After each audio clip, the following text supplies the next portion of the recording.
Check the mic and make sure it sound right, boys.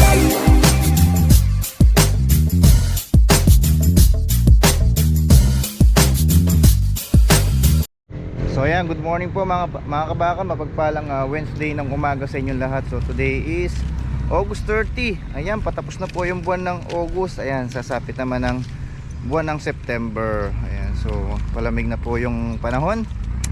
Ayan, unti-unti nang gumaganda yung ating paligid. Ayan, so malapit ng magpasko. So ayan, anyway, ayan, tuloy-tuloy pa rin yung ating business. So kahapon madalang lang yung daloy ng mga customer natin. Ayan, the same time may kita pa rin tayo. And then today meron po tayong task na gagawin. So meron pong lumapit sa atin para humingi ng tulong para sa kanyang ina. So actually naka-hospital po ang kanyang nanay. So dito lang po yan sa Purok 6, no? Sila nakalocate. Pero ngayon nasa hospital po. So tumataas po yung billing, no? Maabot na po na sa 200,000 yung kanilang billing. So i-update po natin yung nanay niya. Pupunta po tayo sa hospital para makita at malaman kung ano po yung karamdaman ng kanyang nanay. So yun, kahapon pa po sila bumisita sa atin sa bahay. Hindi po tayo nadatnan. So busy po tayo kahapon. So today pupunta po tayo ng hospital para makita at ma-share sa ating mga viewers yung karamdaman, no, nung taga Sanon Banyo, yung kanyang nanay. So tayo naman hindi naman natin sinasara yung ating pintuan para sa pagtulong, no, lalo na sa kapwa, no, kasi isang way po na bilang pagbablog ma-share natin. Kundi tayo po, yan, disclaimer lang, hindi pa po tayo ganun ka laking vloggers, no, pero willing pa rin tayong tumulong. So kaya po iba-vlog natin mamaya para ma-detalyado natin, no, makita natin yung kanyang karamdaman. So today samahan niyo po ako at pupunta po tayo dun sa ospital. So yun po yung task natin sa vlog natin today. So let's go, tara. Ayan, nandito na tayo sa ospital. Tapos tayo dun sa 3rd floor, room 315.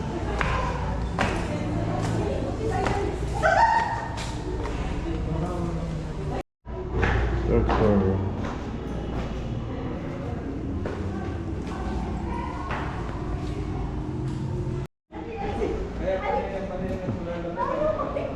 Room 315. So yung mga kabakal, nandito na tayo sa hospital. Ayan, nandito si Tita Mary Ann Trajano. Ano ka ba kaya yung kanyang mister? Ayan, so nandito po tayo. Actually pumatok po sila at bumisita kahapon nga, no? So hindi po tayo naabutan. So willing pa rin tayong tumulong. Siyempre yan sa ating mga viewers at mga subscribers natin. Ayan, so tayo maliit lang na small YouTuber pa lang tayo. Hindi pa tayo ganun kalaki. Pero hindi po natin sinasara yung ating pintuan para makatulong sa ating kapwa. Ayan, so nandito tayo para alamin yung kondisyon ni Tita Mary Ann Trajano. Ayan, yung mister niya at yung kanyang dalawang anak. Ayan, so binabantayan siya. So yung pong kanilang pinoproblema yung halos umabot na ng 200k na billing dito sa hospital. So ilang araw na siya? 7 days, sir.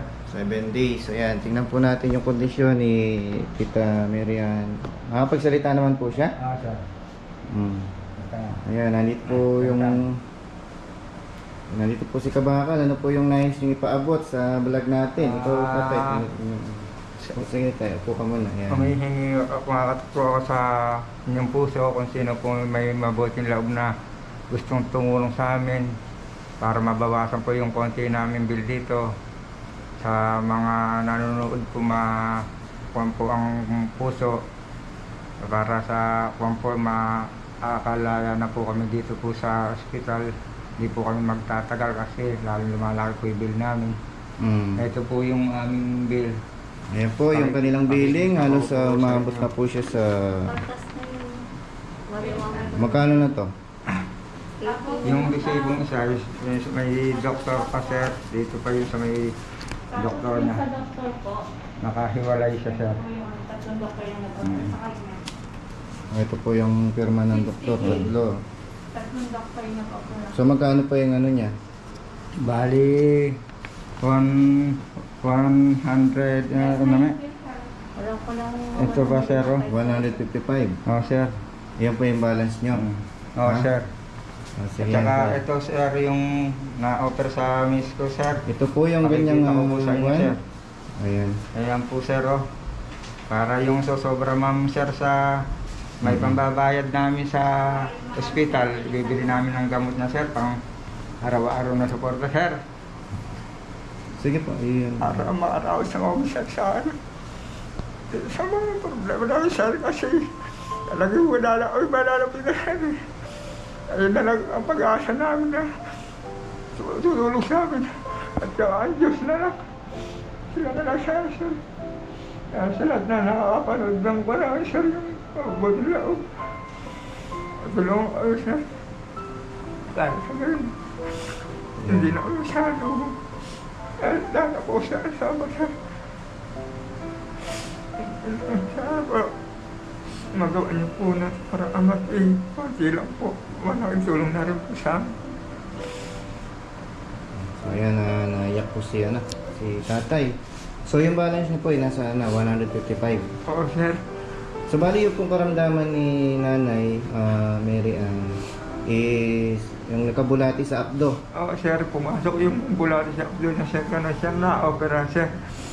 Bali, ngayon lang, sir, nagkataon na na-opera siya dahil tinulungan kami ni Social Julie at saka ni Kapitan na magpa-ultrasound sa Mexico dahil wala kami kapera-pera, sir. Kaya ganun kami nakanating dito dahil punta kami ng district. Na-follow up kami sa district. Sabi ng doktor, sir, gagalingin daw sa gamot. Halos 3 oras na kami sa labas, sir. Hindi naman siya dinara sa operating room. Pinauwi na kami, sir. Kaya ganun kami nakarating dito sa Holy Trinity, sir. Kaya mas medyo alam kong mahal dito, sir. Maligtas ang buhay ng asawa, sir. So ibig mo sabihin tayo na-opera na siya, natanggal na yung Oo, sir. kanyang Natanggal na yung... Pwedeng iyan para ma-update natin. Ito, sir. So ayan po yung sitwasyon na kalagayan Yes, sir, oh. ni Yung... Tita Mary Ann. Ang abdo niya, sir, ayun ang kanyang kwan. So wala na totally yung Opera, kanyang sir. abdo. Wala na, sir. Inalis na.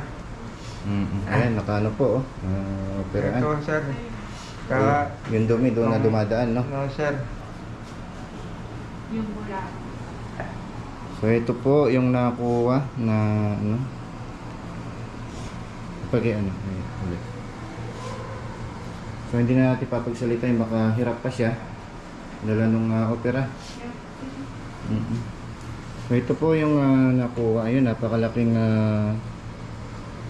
bulati po, no? Doon sa kanyang abdo. Ayun, nasira. Ito na yung abdo niya. Oo, sir.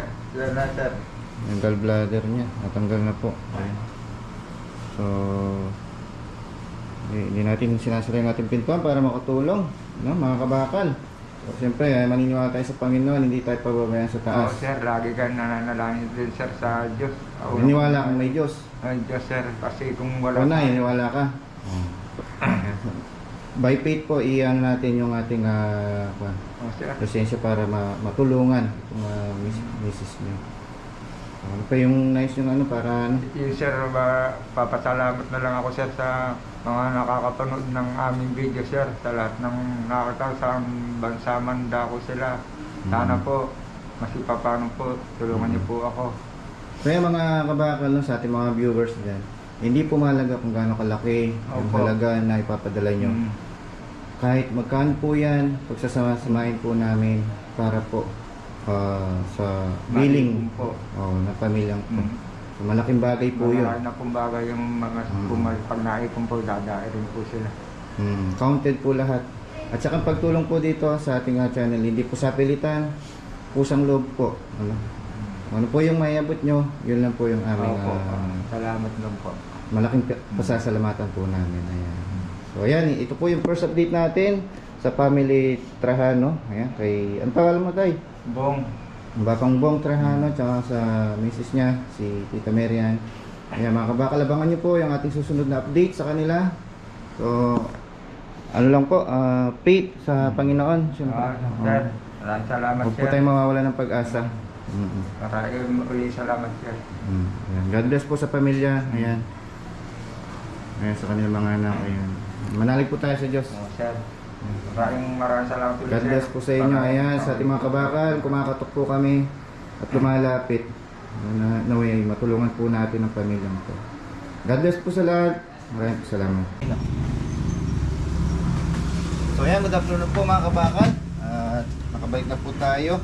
Actually po, hindi po tayo nakapagtinda today kasi nga po biglang bumuhos yung ulan mula alauna hanggang 4:30 na po. So hindi na po tayo makahabol ng oras.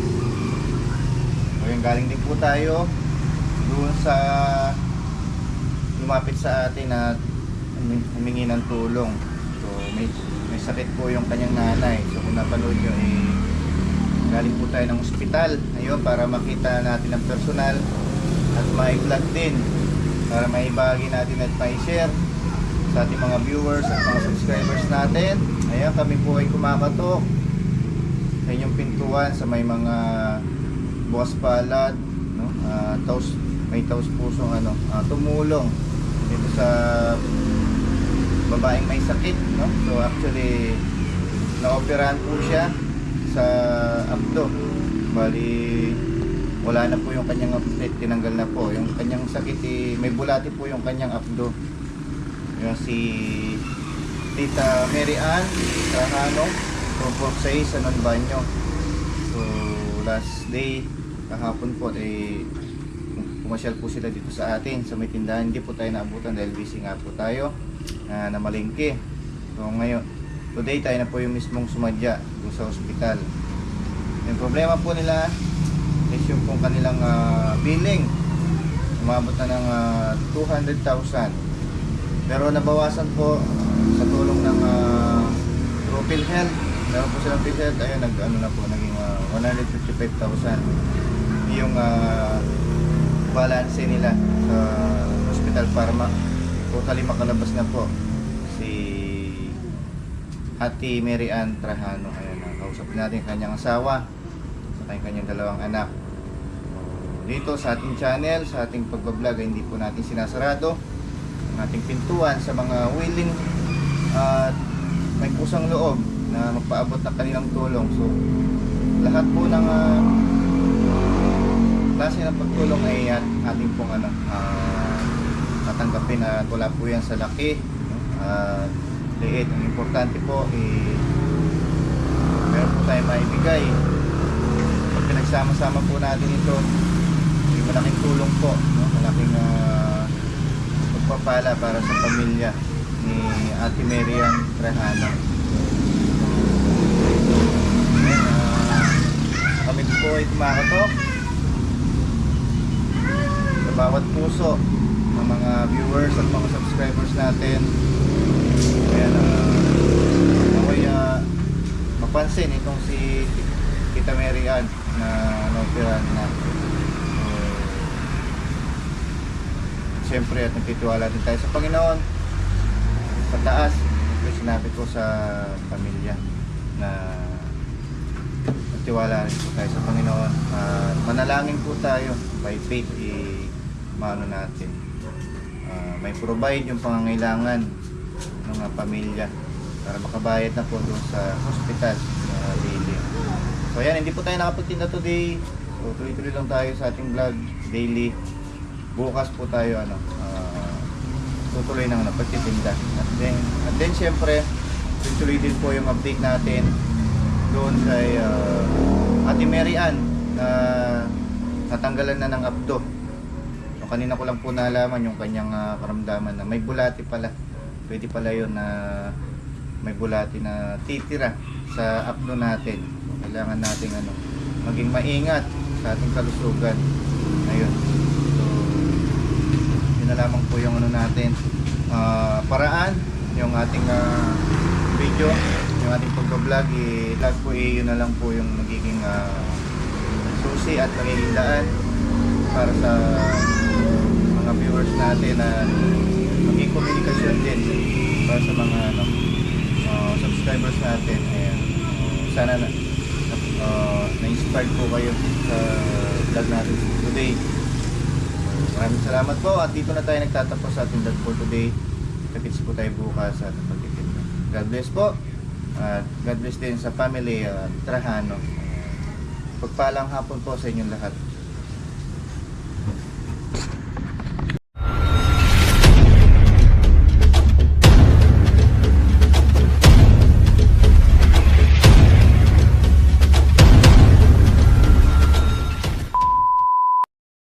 Like on so skitty, skitty, skitty, skitty, skitty.